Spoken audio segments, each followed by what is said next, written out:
Okay, good morning and welcome to the online classes.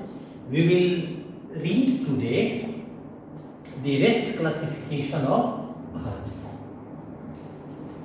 So, come to the point, we have studied a verb is classified into two sorts. Here, SORT sorts, auxiliaries and mains. There are so many verbs. Perhaps there are thousands of verbs, crores of verbs, but only 24 of them are auxiliary.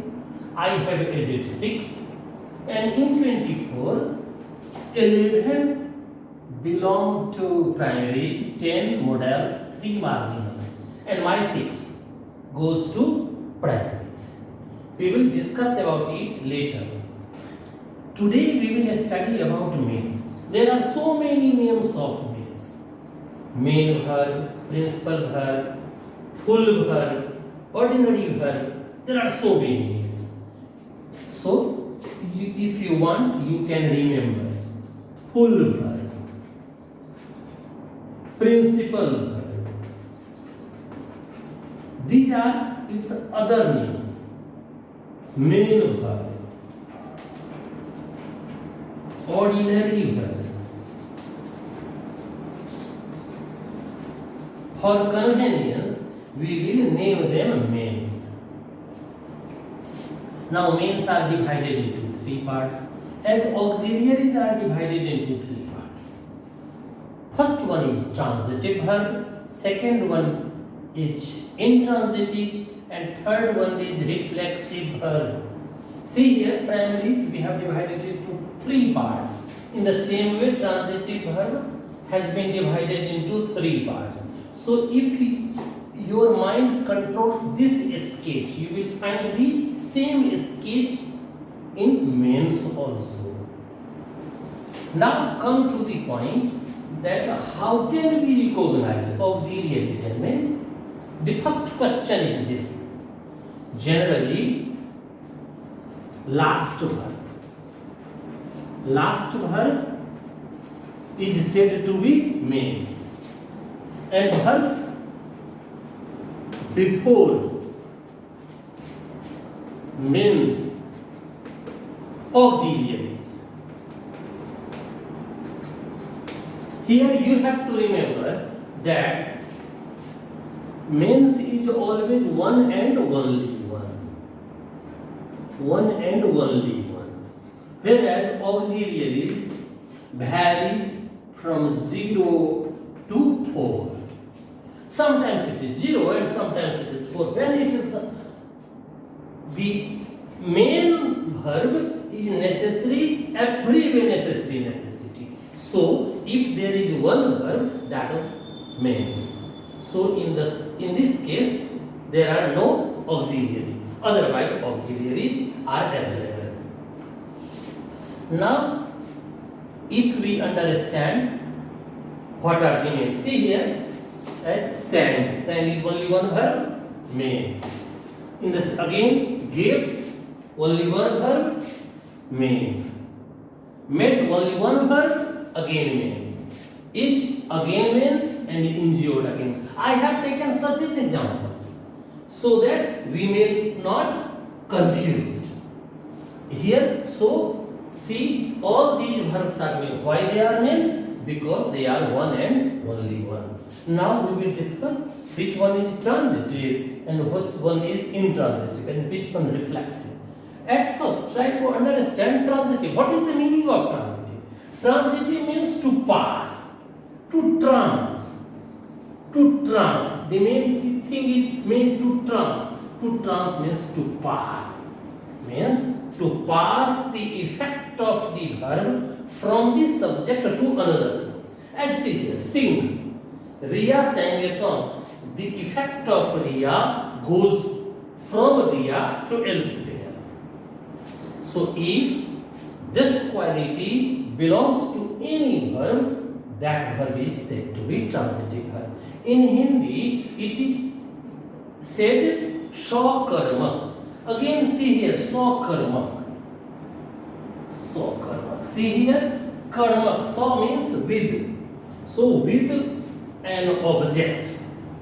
Again, song is object here. So it may be said that it is transitive, but you have to understand it on the ground of English. And there, transitive means to pass the effect. Such a verb which can't be occurred, which can't be taken place without more than one.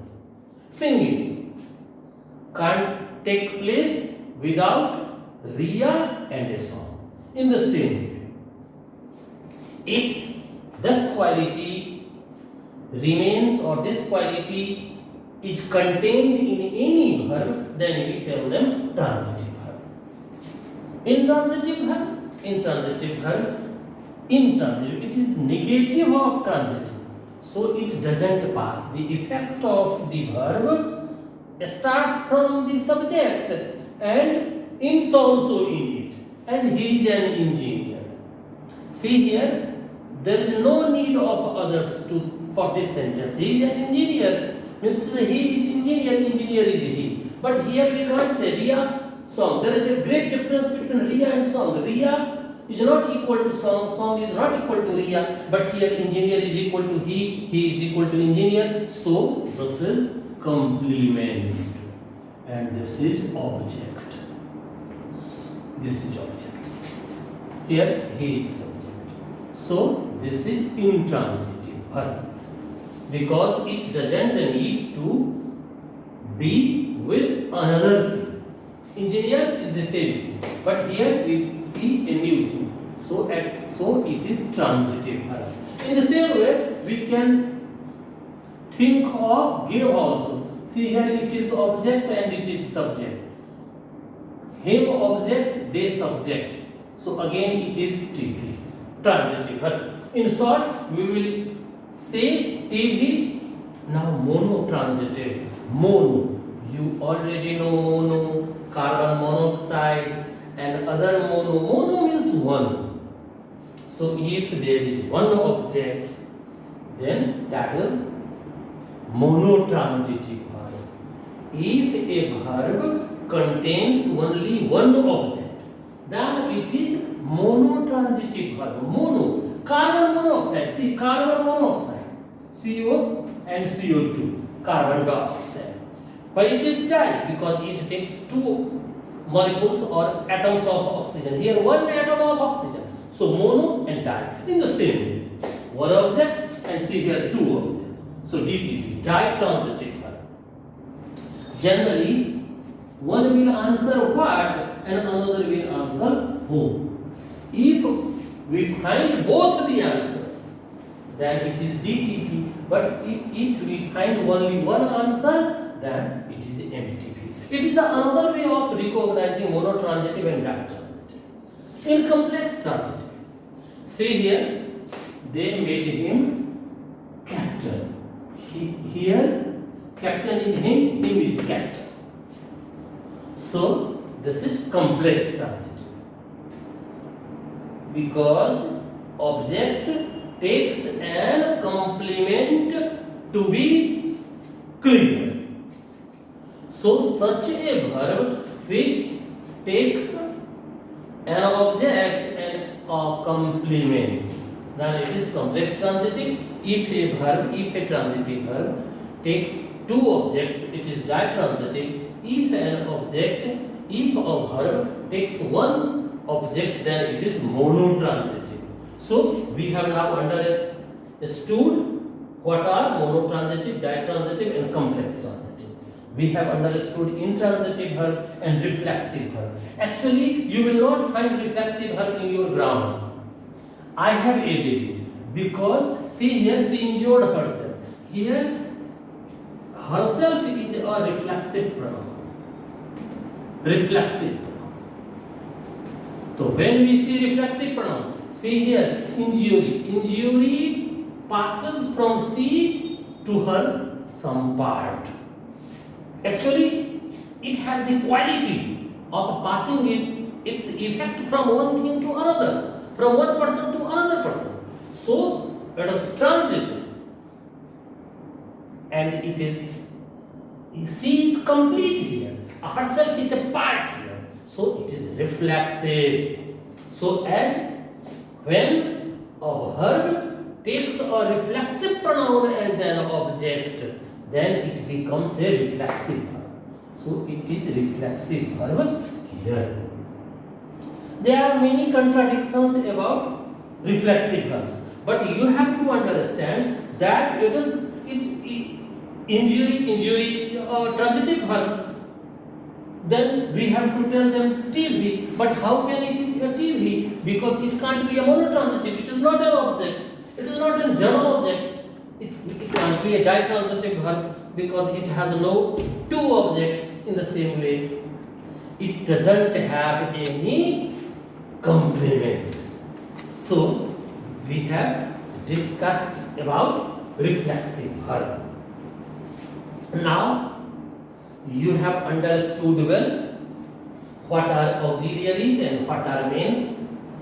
Another day we will discuss about how to recognize a verb in the form of auxiliaries and mains. We have to read about modals also. Then we will study about them. One example, I think you should study that he shall be enjoying the movie. See here. See here, one verb, two verb, three. Verb. Auxiliaries, mains. Auxiliaries, see here, modals. And here, primaries. And to be. See here, object, movie is object, so transitive verb, only one object, so empty. In this way, you have to take some sentences of your own and you have to classify them, name them. So, thank you for today. If you have any confusion, you should put your doubts and confusions in the comment box. I will answer them. Thank you. Take care. Be happy.